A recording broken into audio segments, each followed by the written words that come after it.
서맹수 TV입니다. 금일은 12월 10일 화요일입니다. 금일의 주제는 광주 사태 진실 13탄입니다. 먼저 대한민국의 현 상황을 극복하기 위해서 며칠 전에 발생된 국가 비상계엄령에 나라가 아직까지 시끄럽습니다. 대통령의 통치행위물 더불어민주당은 국가를 전복하였다는 제명을 씌웠습니다. 대한민국의 그간의 나라의 정치권은 모두 북한과 중공의 간첩들에 다 넘어간 상황이었습니다. 이 상황이 어디서부터 만들어졌을까요? 그것은 김영삼의 광주 사태를 15년이 지난 것을 민주화운동으로 조작한 사건부터 출발합니다. 그러나 민족을 살린 사람이 잘못된 길로 가게 만든 사람도 동일한 사람임을 알게 하였습니다. 이는 개인의 욕심 때문이라 판단됩니다. 그러나 인간은 자기 중심적이라 그래서 평가가 돼야 함을 압니다.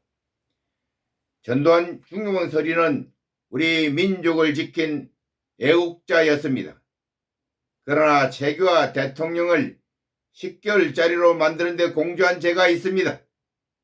일이 발생한 원인이 반드시 있기 마련입니다. 이것은 세계주의자 미국의 민주당 카트가 있음을 알 것입니다. 대한민국의 유교의 발생은 미국의 민주당의 에치슨 라인에 설치하여 발생하였음을 우리는 모두 알고 있습니다. 그런데 근래 알게 된 사실은 미국의 47대 대통령 트럼프에 하여 세계전쟁은 모두 세계주의의 역할론을 말하였음을 들을 수 있었습니다. 그러면 대한민국의 광주 사태 발생은 과연 김일성 혼자만의 역할론으로 치부해 두어야 할까요? 아닙니다. 이것도 미국의 민주당 카트 역할론이 있음을 알아야 할 것입니다. 이것을 보면 광주 사태는 단순한 북의 김일성의 생각으로만 발생할 수 없을 것입니다. 요구의 아픔을 생각하면 전면전의 성격을 가진 광주 사태임을 알 것입니다. 광주 사태를 잘 막은 전두환 중령부장은 우리의 영웅이었습니다. 이와 같은 사실은 전선 없는 전선, 제2의 6.25, 광주 사태의 필자의 책을 보면 모두 기록되어 있으니 알 것입니다. 광주 사태를 잘 막은 전두환 중령부장은 우리의 영웅이었습니다. 그러나 김영삼이라는 반역이 이 나라를 오늘과 같은 잘못된 길로 들어서게 만든 자와 그의 추종자 김대중과 노무현, 문재인이 있습니다. 그런데 이 모든 상태가 정상적으로 찾아 들어가는 모습을 요즘 보이고 있습니다. 이것은 창조주 하나님 여호와의 시간 계획에 의한 이루어짐으로 관찰됩니다. 원래대로 제 자리를 찾아 들어갈 것입니다. 박근혜 대통령의 약함이 단죄받는 것으로 보이며 그가 살아있다는 것은 인내와 견딤의 세월이었다는 것을 생각되며 이에 그의 마지막 열정을 다하여 국가와 민족을 위하여 그의 소중한 국정 능력을 발휘하리라 생각합니다. 우리는 단지 그를 위하여 기도하는 마음으로 응원해야 할 것입니다. 이것을 보면서 자신의 욕심을 제어할 수 있는 자는 영웅으로 존재할 것을 확신합니다. 광주 사태 진실 13탄입니다. 오늘은 11공수재단장 최웅준 장의 반역의 역사를 확인하겠습니다. 1980년 5월 24일 14시 주남말 전투 상황입니다. 부대를 정비한 11공수 여단은 그 기상이 최고의 부대로 만들어졌습니다. 본대는 주남마을 산거리에서 1km 후방에 도로상에 전개되어 휴식을 취하고 있었고, 이게 정찰팀이 정찰조로 운용되고 있었습니다.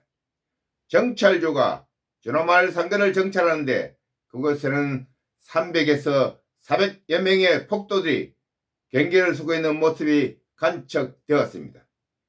팀장은 문병소 중사와 김중희가 부대를 맡고 있었습니다. 그들이 좀 더 확인하여 가까이 다가가려 하였을 때 그들의 천병부대가 다가오는 것을 눈치챈 그들이 방어가 되어 있는 대행버스 일대와 소행버스 일대에 성차하여 경계부대를 공격하여 왔습니다. 반격에 소행버스는 중간에 방향을 돌려 도망하였고, 대행버스는 버스를 돌리지 못하고 경계부대 앞 고랑에 처박혔습니다. 한동안 그들의 지원사격이 되다 사격이 잠잠해질 때에 머리를 들어 전방을 관측하니 산자는 버스에 기어나와 도망하고 있었습니다. 문명소 중사는 수색조로서 올랐습니다. 버스에는 처참한 몰골을 목격하게 되었습니다.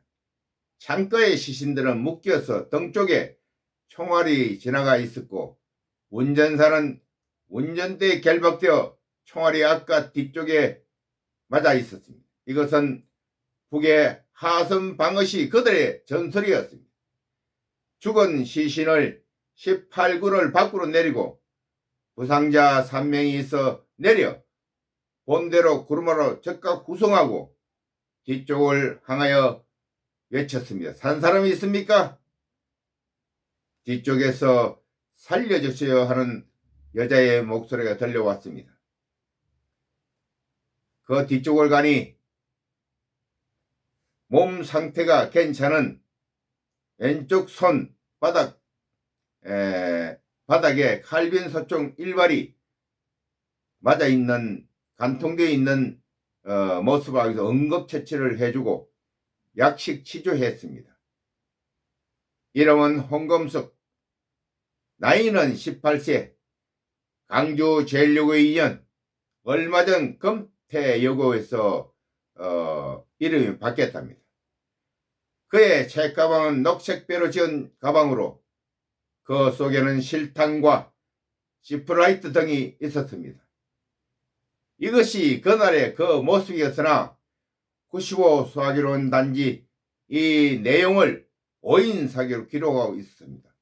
그 내용을 내일 다시 밝혀드리겠습니다. 오늘 여기까지. 아멘.